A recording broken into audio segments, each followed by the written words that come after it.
MattmanKey of the MattmanKey84, formerly DT Most Wanted YouTube page, and also I'd be more than glad to you know give a background about the history of the site. I can't believe it's been 10 years already of this YouTube experience, or pretty much I would say this YouTube project. Well, actually, it's more than a project. It's more of a evaluation and evolution, and just to think that, and it's been just to think that my interest in Kwaito has been like over 20 years, even though the channel was created a decade ago to present my interest in the music and saving the genre as well. So I'm gonna give a little history about this. Or actually, I'm not gonna say a little history, but I am going to explain the biography of this YouTube page. And the thing about it is that I created a video for it on Facebook earlier this week. However, there's some details that I did forget, that I forgot to mention. So that's why I'm doing it on YouTube for all those fans watching. And also, I want to explain about reasons why, you know, what's going to be planned for the YouTube channel in the future, because there may not be a foreseeable future. Not saying I'm shutting this YouTube page down, but you may not see much activity. So there will be an explanation of that. But, anyways, the history and how this YouTube page came to be. Well, we're going to go back to 15 years ago. Yeah, 2006. At that time, I wasn't really concerned about uploading content, especially regarding my interest in old school Kwaito and old school South African house music, which, at that time I was getting back into, because I've been listening to that type of music ever since I was in high school. And, I seem like to be the only American that listened to that type of music. Probably not. But, anyways, back then at that time, well, fast forward to 2006, around late September, early October, I just created this YouTube page just to create a YouTube page. There was no interest. And at that time, me being a fan of, Insane Clown Posse, and also a fan of horrorcore music, I called this, just named this YouTube page DET Most Wanted, after the rap group Detroit Most Wanted. But looking back at it, uh, probably not the wisest thing to do. And if any members of Detroit Most Wanted are watching, I apologize. I was a young juggalo going wild. I don't know what got into me. If anything, I would get a time machine to go back to 2011 to get that mat, to go back to 2006 and team up on the mat of then, and then beat the crap out of them, because that was disrespect anyway. But hey, that just showed you at that time that I was really into Detroit hip hop, and not only that, horrorcore music in general. So, where I was at. But if anything, today, I mean, no disrespect. It's just that, that's where my mindset was back then. So, but anyways, so at that time, I was starting to get back into Kwaito music. And at that time, it was still on South African radio at the time, but probably it was starting to deteriorate at the moment. But somewhere around 2000 and late 2006, 2007, I started working for a real estate agency as a intern. It was a local real estate agency. And even though I used to go to work,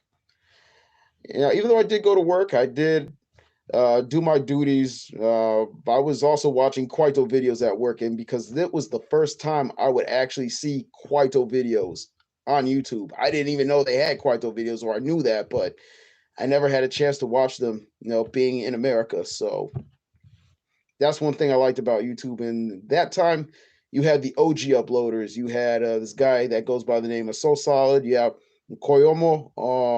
I'm probably pronouncing it wrong, but you also had Robbie G2G. You also had Taft One. Then later on, it was DJ Vibes and the rest. So I would say that, salute to those OG YouTube uploaders who supported old school Kwaito and old school South African house. But also at that time, you also had, I started to not only buy Kwaito via a Canadian site on eBay, but I also started to buy Kwaito via South African legend, South African house music, and Kwaito legend Static Plastic. And also, he was a hip hop pioneer too from South Africa. He had a site called aphrodisiamp3.com. Yeah, that man's a legend. But not only do I thank him for uploading music on his site from his production, Fat Cat Records, but also some Kalawa Jasmine stuff, one of the best labels regarding Kwaito in South Africa. But I know they've moved on to other things such as Gold Manama Piano and Deep House music, but he uploaded not just stuff from his camp, but from also Kalawa. So shout out to Static Plastic as well, or DJ Static P. But also at that time, you also had the webzines, and that's something I forgot to mention on the Facebook page. You did have, uh, you had Awesome Tapes from Africa for the Brian Shimkovitz, and also you had DJ Okapi's Afro Synths, which also I've got some of the music from. And that's what got me more interested into Kwaito. And then we're talking about now 2007, 2008, 2009. And at that time, I was, thinking about, man, I know that I go on YouTube a lot and I watch all these Kwaito videos from these people, and also read these, getting Kwaito music. But what if I upload stuff? Should I upload stuff?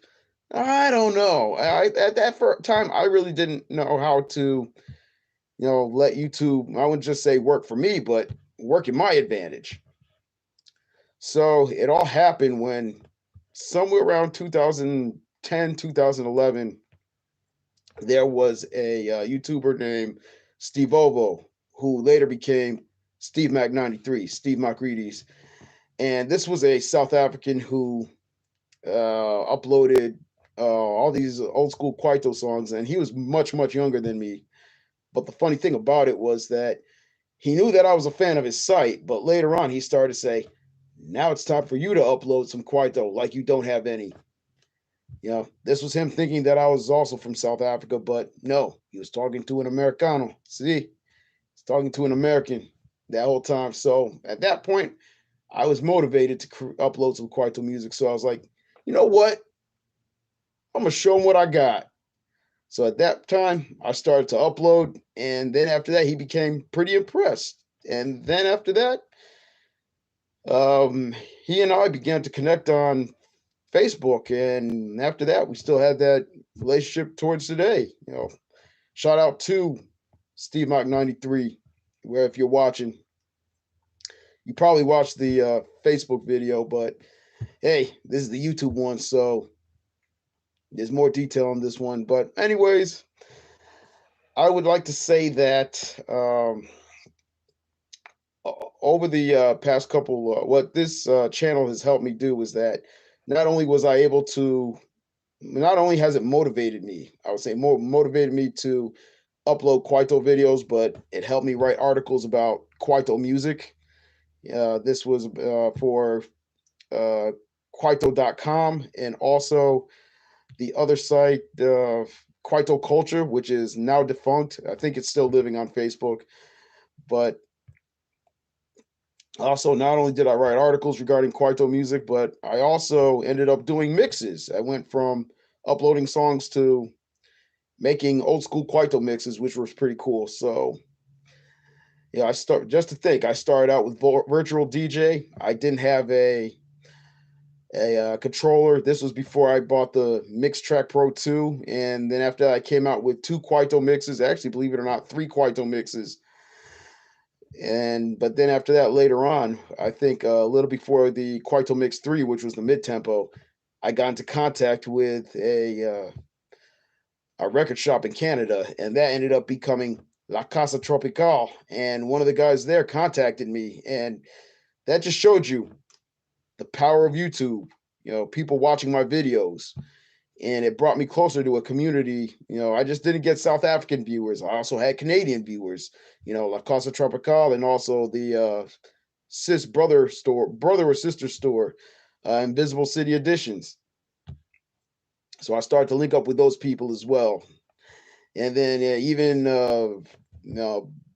Brian Shimkevitz of Awesome Tapes from Africa, he even contacted me. He even started becoming a fan. So I would say not only did this channel bring in closer relationships with people, no, with fans, no, not just in America and Africa, but also other countries overseas that I wouldn't imagine. Like I ended up having more viewers in Europe than I did in South Africa, even though I just looked at the statistics. I have more viewers in Southern Africa still. But anyways, one good thing I do like about that is, this channel helped me prepare to, with the mixes and the music, it prepared me to evolve from YouTube to the show I have now, the Loxion Music Mix Show, which you can find the description on the bottom for the links. The old episodes will be on MixCloud, and the new episodes will be on SoundCloud. So I've been doing that for the past 3 years, and unfortunately, right now it's kind of hard to determine if there will be more material uploaded to the channel because right now with the way YouTube is going, in my opinion, I wouldn't just say it's more monetary because I never got paid for this, so it was never really a concern. I would say it's more so as I just don't like how corporate YouTube has changed. Ever since Google bought it during the time around the time I started. We're talking about 2009, 2010, 2011, which just channel did start November 1st, 2011. Well, me starting uploading material. YouTube started to change to the worst. Ever since Google bought YouTube, you saw at least 1 or 2 commercials per video, but now you're seeing about like 5 or 6 per video, and it just ruins the fun. It's just showing you that YouTube is not as great as it used to be. So, yes, I'm knocking on YouTube, but yeah, it is what it is. I do thank YouTube for giving me the platform. However, as I mentioned before, I've evolved. I believe that MixCloud and SoundCloud have given me a bigger ability to put my music out there. And even though both SoundCloud and MixCloud do have ads, I just feel like I've gotten more opportunity to show not just my interests, but not also improve my talents. I do broadcast on a college radio station, WESU, Wesleyan University Radio. And I do like that, not only am I showcasing the music, doing something I love, but I also got to connect with, something I really love listening to, Afropop Worldwide. And I've been listening to Afropop Worldwide ever since I was in high school. So around the same time I started listening to Kwaito. So one good thing about it was I got to connect with not only through, as I did with YouTube, connecting with, my fans, with radio. I connected with one of my favorite radio programs, Afropop Worldwide, and even I hosted a show regarding Kwaito music, and I'm a Kwai jazz subgenre of Kwaito, and I'm a piano. And I'm a piano is it is a mixture of Kwaito. If you really think about it, it's really a slower version of Bacardi music, which is basically what they called back then Kwaito house. And that even came out after I graduated from college, or probably when I was in college, but just when I was about getting out of college anyway. But that's the beauty of it. I've been starting to evolve from this, from YouTube, and it got me to better things. So if anything, I would say YouTube was the blueprint for the Loxion Music Mix Show, which is my radio show, and it's leading to better things, from YouTube to radio, and then to hosting and even to writing for Kwaito webzines, now writing and presenting a show for a big radio format that promotes African music, the Afropop worldwide. I would like to see where this adventure takes me even more, and will I be able to upload more things on YouTube? That's still in question. So it's been probably somewhat of maybe a hiatus. However, I did upload something about 2 months ago, the Quiet Jazz versus I'm a Piano mix, but who knows? There may be more. And even I remember I did some mid-tempo mixes. If anyone remembers, this is a mid-tempo UK garage mix, which I don't know if I'm ever gonna re-upload those, but who knows? They may see the light of day again. So I would like to say to my fans who have been watching me throughout the decade, thank you very much for your support. Donkey, or in Swahili, Asante Sana, even though I know Swahili isn't really one of the main languages in South Africa. Probably Mozambique, yeah, but in northern Mozambique, but that's about it. And for all those who have participated, sent me comments, like the mixes, like the music.